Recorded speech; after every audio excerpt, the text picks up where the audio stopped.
Hello everyone good morning जय जगन्नाथ मु आपण मानको स्वागत करुच्ची मोर डे 2 ऑफ मिनी ब्लॉग रे। आज हम डिस्कस करबा हाई ब्लड प्रेशर अबाउट रे।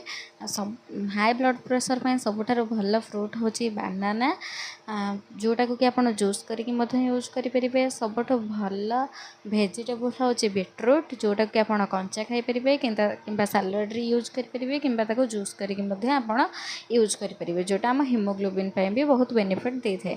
सबुठो भल अटा हूँ जर अटा, जोटा कि आपन को हेल्दी रखिबारे बहुत साहाय्य करे। आपन ताको रुटी माध्यम डेली लाइफ रे ऐड करि परिबे।